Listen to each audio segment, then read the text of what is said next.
여러분도 병원을 많이 다녀보셨죠? 예. 저도 여러분 때문에 병원에 많이 가셔. 또 아기도 많이 낳고 그래서 또 미생 때문에 렉싱턴에 있는 큰 병원, 가지각색의 병원을 다 다녀봤습니다. 1층, 2층, 3층, 꼭대기 층까지 아마 많이 다녀봤고요. 또 인디나폴리스에 있는 주립대학병원도 가봤습니다. 또 암병원으로 제일 좋다는 휴스턴 MD 앤더슨에도 가보았고요. 근데 이 병원의 영광은 무엇일까요? 병원의 자랑, 시설, 건물. 요새는 병실도 호텔처럼 좋아야 된다고 그래요. 그래서 새 병원에 가보면요, 와, 병원에 있고 싶어요. 아주 좋아서. 가죽으로, 환자는 몰라도 제가 있는 이 카우치가 가죽이에요. 아주 좋습니다. 식사 메뉴도 꼭 식당에서 이렇게 메뉴로 해가지고서 아주 그냥 가지각색으로 이 진짜 좋은 메뉴에다가 다 이렇게 만들어가지고서 전화를 걸면 이제 이 음식을 갖다 주는데 하얀 웃도리를 입은 까만 바지를 탁 해서 까만 구두, 몰타이 착 해가지고서 이제 음식을 딱 들고 오는데 그 스테인레스 딱 있잖아요. 그걸 딱 들고 와요. 여기에는 하얀 냅킨을 다 해가지고서 고급 호텔에서 음식을 주문하는 것 같습니다. 맛있었지? 엄청 맛있게 먹었어요. 어떻게 그렇게 맛있는 걸 갖다 줄까 그랬습니다. 복도는 대리석으로 만든 데도 있고요. 반짝반짝. 아주 사뿐사뿐 걸어야 돼. 혹시나 기스 날까봐. 근데 이 병원의 영광이라는 것은 이 병든 자들이 와서 치료를 받고 나은 사람이 많다. 이런 업적이 있는 병원이다. 그것이 병원의 영광인 것입니다. 대학교의 영광은 기숙사, 음식, 시설, 건물, 정원 다 좋습니다. 전공 과목이 좋아야 되고 여러 가지로 교수진, 직원들 다 대학교의 자랑이 될 수 있지만 그러나 최종 자랑은 학교에 와서 공부하고 졸업한 학생들이죠. 이 녀석들이 가가지고서 비실비실 사회에서 빚도 못 내고 일도 못하고 그러면 학교의 영광은 없는 것입니다. 그런데 노벨상도 받고 기가 막힌 거 발명도 하고 그러면 그 학교의 자랑이 되는 것이죠. 음식점에 가도 사람이 붐볐다 그러면 그것이 자랑입니다. 제가 그래도 우리 교인들이 하는 그 음식점에 가면 사람들이 있어요. 제가 미안하지 않죠. 없으면 엄청 미안해요. 어떡하나. 매일 갈 수도 없고요. 근데 사람을 오게 하는 것은 쉽지가 않습니다. 시설만 좋다고요? 분위기만 좋다고? 서비스가 좋다고요? 로케이션이 좋다고요? 음식만 좋다고요? 다 좋아야 돼요. 다 좋아야지 오더라고요. 더군다나 음식점을 운영하는 사람들이 좋아야 돼요. 예? 주인과 종업원과 쿡 하시는 분들과 이 관계가 좋아야 돼. 이 관계가 안 좋으면 또 안 되더라고요. 각인이 아무리 훌륭해도 이 관계가 안 좋으면은 그렇더라고요. 떠나버리고 마음이 안 맞아가지고서 이런 것들. 교회도 마찬가지입니다. 건물, 시설, 음악, 프로그램, 스텝, 관계 다 좋아야 합니다. 근데 우리 교회의 영광은 예수 그리스도의 영광이라고 하나님의 임재와 영광이 가득해야 하고 하나님의 역사가 보여져야 하며 더 나아가서의 교회의 영광은 하나님의 임재 안에서 영광의 빛을 받아 하나님의 역사를 체험한 그 변한 사람들의 모습이 하나님의 영광을 나타나는 교회의 영광이라는 것입니다. 오늘 본문을 보면 사람들이 다양한 방법으로 예수님께 나오죠. 세례 요한의 제자였던 안드레와 요한은 세례 요한의 전도를 받아서 예수님을 만납니다. 시몬과 나다니엘은 먼저 믿게 된 자들을 통해서 전도를 받아가지고서 예수님을 믿게 되죠. 빌립은요, 누구의 도움도 받지 아니하고 그냥 예수님을 만났어요. 오늘은 와서 보라는 말에 초점을 두고 싶습니다. 와서 보라. 이 말은 오늘 본문에 딱 2번 나옵니다. 나중에 4장 29절에도 사마리아 여인이 예수를 만난 후에 너무나 기가 막혀서 자기가 가고 싶지 않던 그 동네 마을로 다시 들어가서 그 사람들에게 와서 보라고 외쳤던 그 말이 바로 와서 보라는 말입니다. 한 번은 빌립이 나다니엘에게 와서 보라고 그랬고, 한 번은 예수님께서 친히 와서 보라고 말씀을 하셨습니다. 만약에 여러분이 어떤 분에게 우리 교회에 와서 보라고 말을 한다면 와서 뭘 보라고 우리 교회에 오라고 하십니까? 어떤 교회는 담임 목사님이 엄청 잘생겼대요. 목소리도 좋고요. 키도 크고 아무튼 그냥 짱이래요, 짱. 한복을 입으면 완전 너무 멋있는 거예요. 건물도 시설도 프로그램도 엄청 다 좋다고. 근데 우리는 어떻습니까? 왜 웃으세요? 왜 웃으세요? 웃을 줄 알았어요. 시설, 건물. 어저께 우리 어떤 분이 우리 교회를 보면 피곤하다 이런 느낌을 받는다는 거예요. 교회 건물이요. 딱 들어오면 우리 교회는 피곤해. 이런 기분도 준다라는 것입니다. 그래, 그러면 땅이 커? 땅 커요. 큰 밭이 있어요, 우리는요. 그래서 옵니까? 아니면 내 회중이 내 언어로 복잡하게 지금 꼭 창병원에 온 것처럼 그래서 사람이 오는 것입니까? 아닙니다. 빌리 그램 목사님이 이런 말씀을 하셨습니다. 기독교와 기독교인의 최상 가업은 만민에게 복음을 전하는 것이다. 그랬습니다. 그러나 이 복음이라는 것은요, 입으로만 전하는 것이 아닙니다. 우리 자신이 복음이 돼야 되는 것이죠. 사도 바울이 복음은 말로만 이런 것이 아니라 오직 능력과 성령과 큰 확신으로 된 것이라고 말씀을 하셨습니다. 그렇죠? 성령께서 능력으로 우리에게 큰 확신으로 복음이 우리에게 임했다라는 것입니다. 그런데 그 다음에 말한 것이 더 중요합니다. 뭐라고 말씀하셨냐면 우리가 지금 말씀을 전하는 우리가 너희 가운데 너희를 위하여 어떠한 사람이 된 것을 너희 아는 바가 되었다라는 것입니다. 성령께서 놀랍게 역사하셨습니다. 기가 막히게 복음을 전했습니다. 그런데 더 중요한 것은 복음뿐만이 아니라 복음을 전하는 자들이 어떠한 사람이냐가 더 중요하다는 것입니다. 내가 누구인가? 여러분이 누구인가? 교회는 건물도 있어야 하고요. 멋있는 건물이 지어질 줄로 믿습니다. 시설도 더 좋아질 줄로 믿습니다. 프로그램도. 우리는 프로그램 머니가 너무 적어요. 좋은 프로그램을 하기가 너무 부족합니다. 그러나 교회가 교회되게 하는 것은 이런 것들도 중요하지만 우리가 교회인 것입니다. 교회는 가지각색의 사람이 모였는데요. 얼굴이 이렇게 냈는데 얼굴이 퍼지고 목소리가 주님처럼 변하며 허리가 펴지고 앞으로 나갈 힘이 생기는 것이 교회인 것입니다. 하루는 예수님께서 세례 요한에게 세례를 받으셨습니다. 다음날 길을 걸어가시는데 세례 요한이 예수님을 본 거예요. 보고서 두 제자들이 옆에 서 있는데 보라 하나님의 어린 양이로다. 이렇게 말 한마디 전도를 했더니 그 말을 듣고 예수님을 따라오니까 예수님께서 그들에게 뒤돌아 말씀하시기를 무엇을 구하려고 쫓아오느냐 이렇게 말씀을 하신 것입니다. 그들은 자기에게 가장 필요한 것을 구한 것이 아니라 예수님이 어디에 사시는지를 알고 싶었던 거예요.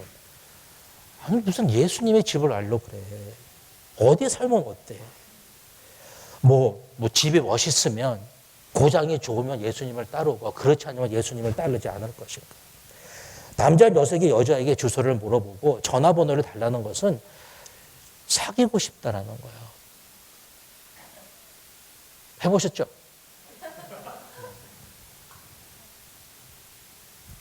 그들은 언제나 예수님이 계신 곳에 가고 싶어서 혹시 오늘 뵙고 또 못 뵈면 어떻게 될까 봐 예수님께 물은 거예요.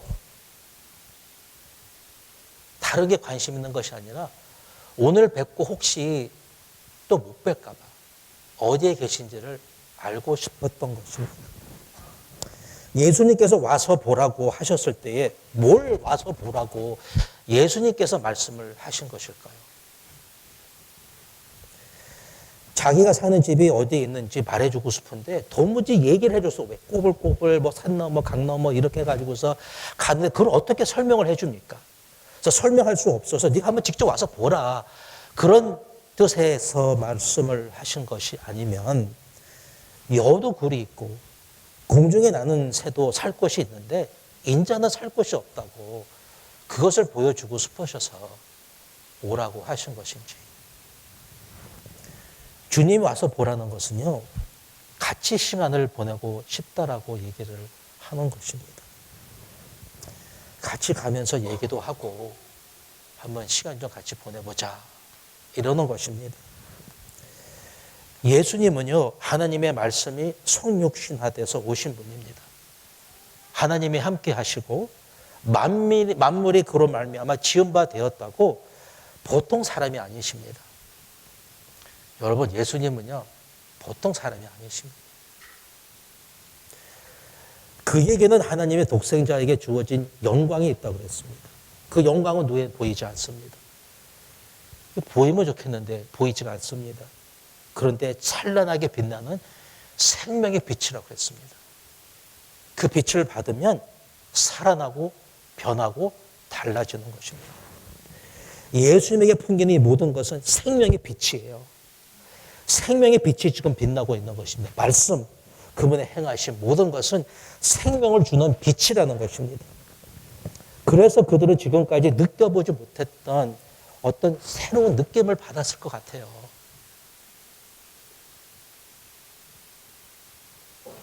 예수님과 같이 있으면 느낌이 다른 거예요.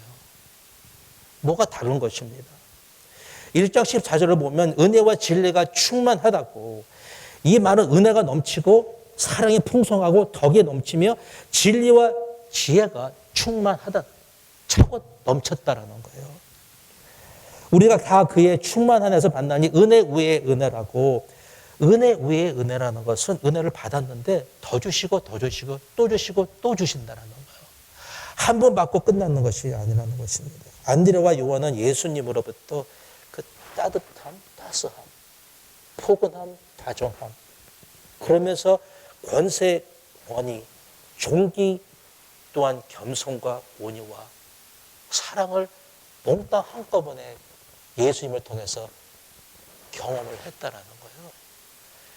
교만하지 아니하고, 그러나 바보는 아니고, 아는 것은 엄청 많고 능력은 많은데 겸손하고 소리를 지를 수 있는데 소리를 지르지 않는 이 온유함, 이것이 한꺼번에 다 이렇게 얽혀 있는 분이 예수님이라는 거예요. 이게 바로 예수님을 만나는 것입니다. 만나는 것이죠. 경험하는 거예요. 머리로 알고 가슴으로 느끼고 우리의 삶에서 경험하는 분이 바로 예수님이신 것입니다. 여기 39절에서 10시라는 것은 오후 4시를 말하는 것입니다. 그러니까 예수님을 만나서 집에 도착한 시간이 늦었다라는, 4시니까 늦었다라는 것입니다. 다시 말해서 이제 저녁 시간이 가까웠다라는 것이죠. 아마 저녁 식사도 같이 하고 밤늦게까지 시간도 같이 보내면서 아마 하룻밤을 거기서 보낸 것 같아요.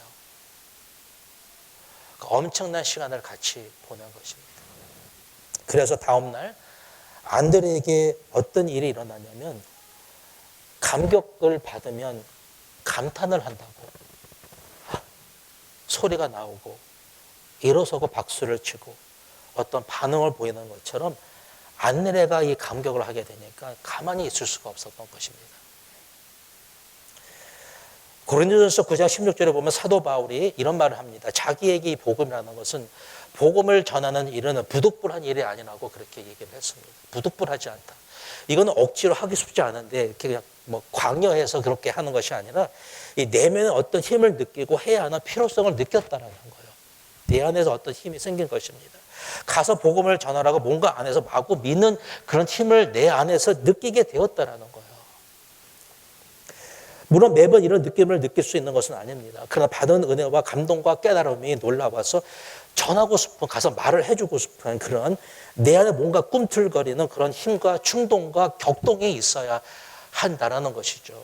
제가 지난 월요일 날 사랑 속에서 이제 속회를 하시고 우리 윤지영 선교사님이 카톡으로 이제 그 골든 버페에 이제 밥을 먹으러 오라고 이제 카톡을 보내주셨어요. 당연히 가야죠. 먹으러 가야죠. 뭐 맛있는 거 많으니까 이제 가다가 갑자기 캐롤과 셜비가 저에게 연달아 메시지를 막 보내는 거예요. 뭐 2020년도에 뭐 예산이 어쩌고저쩌고 왜 이러나 저래 그러면서 카톡이 막 오는데 제가 이 답변을 하다가 도로 오른쪽 컬브를 쳐서 오른쪽 앞 바퀴가 이제 찢어졌습니다. 그래서 제가 못 갔어요. 아쉬웠죠. 먹으러 가고 싶었는데. 그래서 대신 토잉 미생 안 왔나 그거? 미안해요. 그래서 200불 썼습니다. 그래서 토잉 추록을 불러가지고 브레넌 크로싱에 있는 SNS 다이얼에 갔습니다. 셀폰에 이 배터리도 떨어지고 컴퓨터도 없고 뭐 할 게 있어야죠. 그래서 이제 그분에게 물어봤더니 한 1시간 반 걸린다는 거예요. 그래서 저 집에 데려다 달라고 그래서 집에 갔습니다. 같이 가던 그 젊은 아이가 저희가 라이드를 주면서 이야기 짧은 거리죠. 이런저런 얘기를 나누다가 제가 물었습니다. 교회 다니냐고. 안 다닌다. 예수님을 믿느냐? 안 믿는다고. 너 혹시 오늘 죽으면 하늘나라 갈 수 있냐고. 그랬더니 모른다고. 그래서 알고 싶으냐고 물어봤더니 알고 싶다고. 그래서 복음을 전해주고 예수님을 영접하게 되었습니다. 그리고 저녁에는 어떤 분이 자기 집에 좀 와달라고 그래서 집에 갔다가 복음을 정리해주고 말해주고 그래서 그분이 다시 예수님을 영접하고 너무 좋았어요. 뭐 차 사고도 나고 뭐 등등 뭐 200불도 또 나가고 그랬지만 너무 기분이 좋았습니다. 그래서 제가 너무 좋아서 이 중보 기도팀에다가 카톡에 올렸습니다. 오늘 두 사람 예수님 영접했습니다. 누구랑 그 기쁨을 나누고 싶어서 한 것입니다. 안드레의 전도법은 아주 간단합니다. 예수님을 만난 확실함과 감격만 있으면 할 수 있는 거예요. 여기 41절을 보면 중요한 단어가 3개가 나오는데 먼저라는 단어와 형제라는 단어와 그 다음에 찾았다는 단어 3개가 나옵니다. 먼저 형제를 가서 찾았다라는 거예요. 전도는 우연히 만난 사람에게 할 수 있지만 가까이 있는 사람에게 가서 감격을 나누는 것입니다. 그냥 감격을 나누면 돼요. 여러분이 받는 은혜를 나누면 되는 것입니다. 사랑을 받아서 감격하면 그 감격한 것을 그분에게 그냥 나누어 드리면 되는 것입니다. 안드레는 의도적으로 제일 먼저 형제 시몬에게 찾아가서 감격을 나누고 예수님께로 데려왔다라는 것입니다. 이것도 우리가 할 수 있는 것은 아니지만 그러나 우리는 찾아가서 형제 시몬에게 말을 했던 것처럼 감격을 나누니까 그가 예수님께 온 것입니다. 이 말은 베드로와 관계가 좋았다라는 거예요. 여러분 나쁜 사람에게 가지 마십시오. 좋은 사람에게 가서 말을 나누면 되는 것입니다. 관계는 전도의 기회를 놓는 다리인 것입니다. 그래서 범사에 좋은 관계를 가져야 하는 것입니다. 안드레는 아무것도 몰랐습니다. 그냥 아는 만큼 해서 이야기를 하고 형 시몬 베드로를 데리고 온 것이죠. 시몬이란 말은 히브리어 이름인데 원래 뜻은 듣는다는 뜻이에요. 이 듣는다는 말인데 어떻게 해서 그 듣는다는 그 이름이 갈대라는 말로 변해버렸습니다. 왜냐하면 이 사람 저 사람 소리에 솔깃해서 흔들리는 갈대처럼 이제 좌우로 치우친다 그래서 이 시몬이라는 그 이름이 갈대라는 뜻이 되었습니다. 왜 부모님이 그런 이름을 지어줬는지는 모르지만 그러나 예수님께서는 시몬의 멋진 미래를 아시고 말씀해 주셨다는 거예요. 요한의 시몬아 아들 시몬아 장차 내가 너를 개바라 베드로라 바위라 그렇게 부를 것을 말씀해 주신 것입니다. 여러분 나도 여러분도 우리도 갈대처럼 흔들리는 시몬과 똑같습니다. 그런데 여러분 우리 하나님께서 어느덧 우리를 바위 같은 그런 존재로 만들어 주셨습니다. 또한 물론 우리가 시몬같이 누가 이렇게 말하면 또 이렇게 되고 저렇게 말하면 저렇게 될 수 있지만, 그러나 또한 우리 주님께서 우리를 시몬에서 베드로로 바꾸어 주실 것입니다. 시몬은 나중에 복음을 전하면 수천 명이 믿게 되고 안진뱅이도 살릴 수 있으며 그림자만 밟아도 병이 낫는 큰 역사가 이루어졌는데 누가 알았겠냐라는 것입니다. 알지 못했던 것이죠. 옛날에 스코틀랜드 한 교회에서 부흥회가 열렸습니다. 사람이 별로 오지 않았습니다. 그래도 매일 저녁에 예수 그리스도를 믿으면 구원을 받는다고 그렇게 사람을 초청했지만 믿는 자가 한 사람도 없었습니다. 마지막 날 딱 어린 소년 하나가 손을 들고 앞으로 나왔습니다. 딱 한 사람. 그 소년이 누구냐면 19세기에 아프리카 선교에 부르짖렀던 데이빗 리빙스턴이었다고 얘기를 하고 있습니다. 교회에 나오면 여러분의 인생이 바꿀 것을 믿습니다. 갈대 같은 인간이 우유부단한 사람이 마음이 변하고 견고한 심지가 굳은 사람으로 우리 주님께서 바꾸어 주실 줄로 믿습니다. 두 번째로 와서 보라는 말은 빌립이 했습니다. 빌립은 예수님을 만나자마자 친구 나타니엘을 찾아가서 성경에서 말하는 그 메시아를 내가 보았는데 나사렛 예수라고 그렇게 말을 했습니다. 나다니엘이 웃었습니다. 왜? 어떻게 나다니엘, 이 사람이 듣기에는 나사렛 동네에서 선한 것이 나올 수가 없었기 때문에 도저히 그거는 말이 안 된다고 웃었던 것입니다. 그런데 빌립은 실망치 아니하고 그냥 와서 보라고, 여러분 보여주십시오. 보여주십시오. 저는 꺼리낌 없이 말할 수 있습니다. 아무개 집사님을 보십시오. 아무개 권사님을 보십시오. 그렇게 꺼림없이 저는 이야기할 수 있습니다. 또한 누구에든지 간에 저는 이렇게 말할 수 있습니다. 저를 보십시오. 저를 보세요.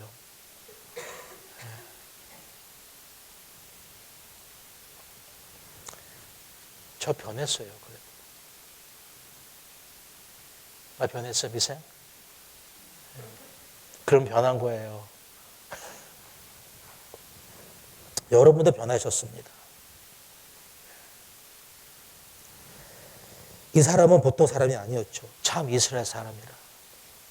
율법을 지키고 행하던 사람, 간사한 것이 없는 사람, 정직하고 아주 마음이 순수한 사람.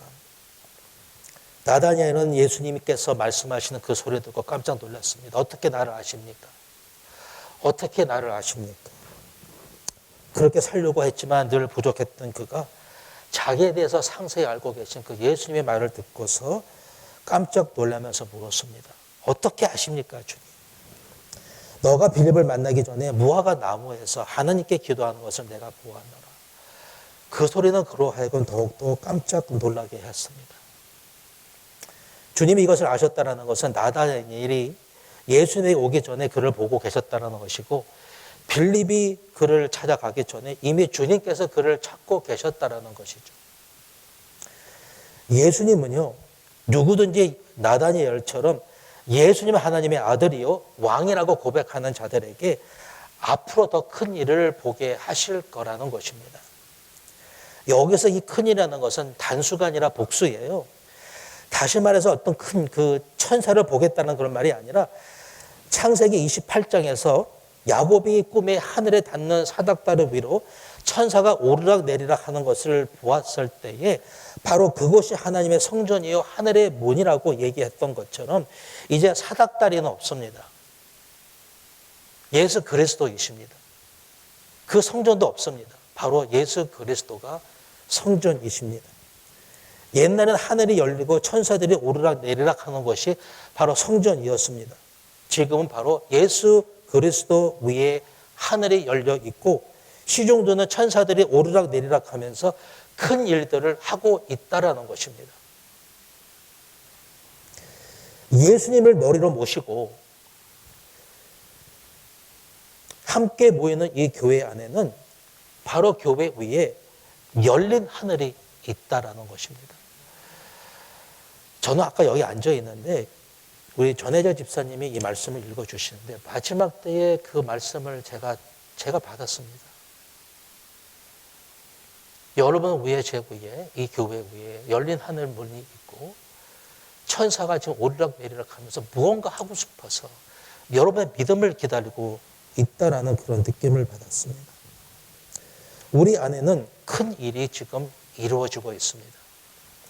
여기 재미나는 것은 47절에서 57절까지는 2인칭 단수 너라고 얘기하면서 51절에서는 너희라고 했습니다. 너희.